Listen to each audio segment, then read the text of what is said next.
Thanks for joining us. It's been a busy week, another busy week to come, and the countdown is on for the Liberal Party to replace Justin Trudeau after he announced his resignation last week. The next leader and Canada's next Prime Minister will be announced on March 9th. That's less than 2 months away. Is it enough time for the Liberals to do this properly and to choose a new direction? I spoke to Housing Minister Nate Erskine-Smith earlier. Minister Nate Erskine-Smith, thank you for being here. Thanks for having me. You put out a video on Friday saying you're not going to run for the Liberal leadership. I don't know if there were people asking you to. Possibly, you can tell me that. But what are you going to look for in the next leader?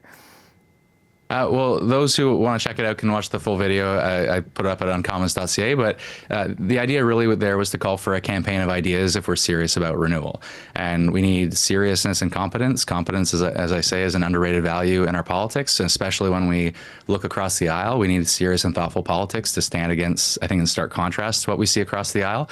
And we need to make sure that we have serious and thoughtful ideas on the big picture. I talk about housing, addressing the challenge that 6 million people don't have access to a family doctor. What are we going to do about addressing wealth inequality, about productivity, about foreign interference and foreign relations? I mean, there are big picture questions that the next leader has to put serious ideas on the table for. And then the last piece is just about a relentless grassroots engagement. And I said in the video, but I mean, I got involved in Liberal politics over a decade ago now because of that commitment to more bottom-up grassroots democracy, more independence for MPs. And the question for the next leader is what kind of party do they want to build and what's their vision for our country? And in a serious way, did you think maybe I could make a run here to present some of my own ideas on this front as someone who's kind of known as a very good communicator and has strong opinions? Not really, no. I mean, I did have folks asking me who were part of my team last year for the Ontario Liberal leadership run to say, are you thinking about it? And the quick answer was no. I was asked by my local Beach Metro News the same thing, and it was an immediate no. I want to contribute. I want to be part of the renewal, but it's for someone else to take on that leadership role for sure. Okay, so you are going to run again. You had changed your mind when you took on this job, and you maintain you're going to run in the next election. We're in difficult political times, and I love representing Beaches East York. It's a community where I was raised, where I get to raise my own family, and I have the best experience representing my home riding in Ottawa, and I hope to do that for at least one more term. Okay. I want to talk to you a little bit about the rules for the race that came out this week in terms of the date, March 9th, but also the people who will be able to decide on the future of the leader. Is this enough time, do you think, to have the kind of contest that you're looking for? For sure. Yeah, there's no question about it. I mean, if you are going to have the expectations, I think we all should and do, that the next leader is going to hit the ground running into a general election, well, then this is part one of that general election. Put your ideas on the table and show us how serious you are in terms of your leadership abilities and how quickly you can build a team, but also the ideas that you share with Canadians who aren't Liberals yet. So yeah, I think there's enough time, but it's a short runway, but it doesn't mean it has to be short in ideas. And do you think that people who are in cabinet can be part of that race, or do you think that should not be allowed? I'll speak for myself. I mean, if I were running, and I'm not, but if I were, I wouldn't stay in cabinet. It's a relentless task to get things done in the next 3 months. As housing minister, I'm pretty laser focused on a few different things that I think I can do in the next 3 months. And if any other minister had a portfolio where they're looking at, I've got to be seized with this, I've got to get as much done as I can before the end of March, I don't think they can capably do that and also run for leader at the same time.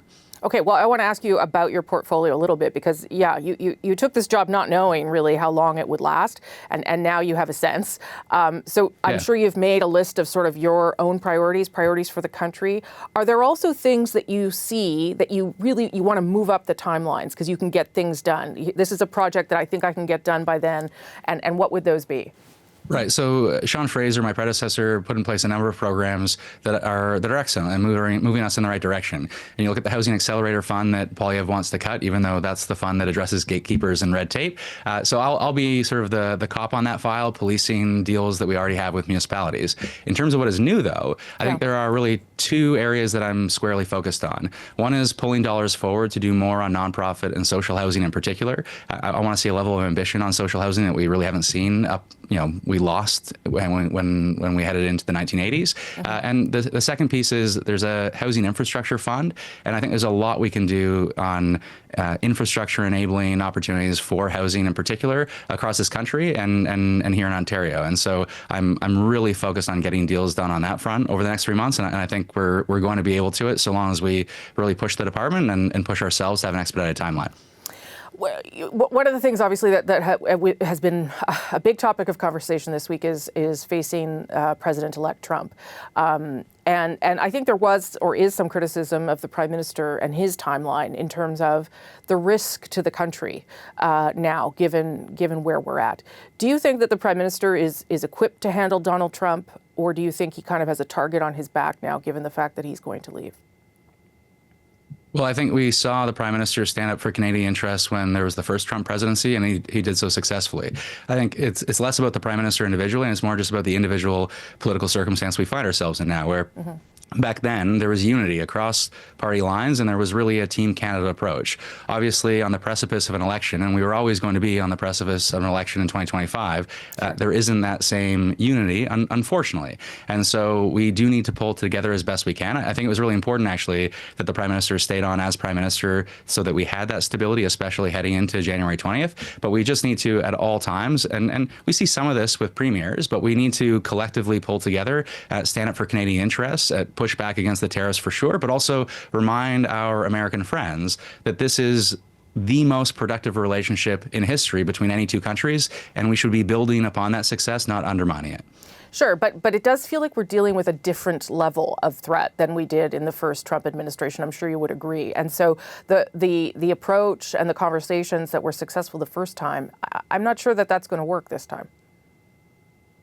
Well, I don't think it's going to be successful in quite the same way. And as I say, it's because we live in a different political environment in part here in Canada. And I would agree that you've got a second Trump presidency where he is obviously willing to say and do things, to a greater degree maybe now, pushing, saying things that no president has ever said or would ever think of saying about Canada, for example, and the idea of a 51st state. But I do think we just have to be squarely focused on, and the government is, laying out what the retaliatory measures are going to be, doubling down on reaching out to state governors and ensuring that everyone in America understands that we are an ally and trade benefits both of us in a serious way. And I would just say, I've got family in Michigan. Most Americans are absolutely puzzled by what the president is doing. They look at this and they say, wasn't the problem at the border when folks would talk about this in the election, wasn't that problem vis-a-vis America and Mexico? Canada was never part of this picture. And I think there is deep puzzlement, and I don't think Trump is going to be able to play this up on an ongoing basis. He might be having fun with it for now, but when rubber hits the road and there are real costs to the pocketbooks of Americans, and they see the challenge to their Canadian allies that we are experiencing on our end, I don't think it's going to be sustainable on their end. Last question, just to go back to the leadership race. You're a cabinet minister. Will you endorse someone, and do you have someone in mind already? What is your thoughts on that going forward?